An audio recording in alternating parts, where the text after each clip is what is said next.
Maneka Gandhi case में 78 में जो है बहुत सारे लोगों को दैहिक स्वतंत्रता का हनन किया गया।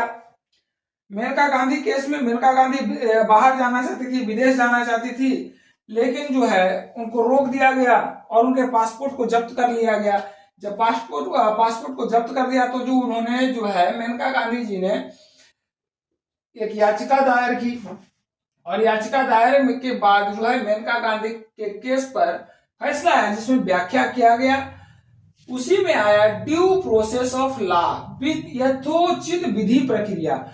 यथोचित विधि प्रक्रिया यह जो मूलतः इसका जो वर्णन है अमेरिकी संविधान में है। अमेरिकी संविधान में है। अमेरिकी संविधान में है। भारत के मूल संविधान में जो है प्रोसीजर स्टैब्लिश बाय लॉ है और ये जो है due to process of law, ये यथोचित विधि प्रक्रिया। यथोचित विधि प्रक्रिया मूलतः जो है अमेरिका के संविधान में है। इसमें जो है लोगों के हितों का ध्यान रखा गया है। ध्यान रखा गया। ध्यान कैसे रखा गया है? यहाँ फंडामेंटल राइट्स का वर्णन है। फंडामेंटल राइट्स का वर्णन है। अच्छा, फंडामेंटल राइट्स का है तो विधि द्वारा ऐसी प्रक्रिया या जो है संसद के द्वारा या विधायिका के द्वारा ऐसी विधि का निर्माण किया जाएगा जो लोगों के हितों का हनन नहीं करता है।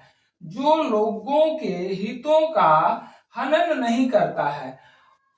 ठीक है, अगर संसद के द्वारा या विधायिका के द्वारा कोई ऐसी विधि पारित किया जाता है जो लोगों के हितों का हनन करता है या उसके अधिकारों का हनन करता है,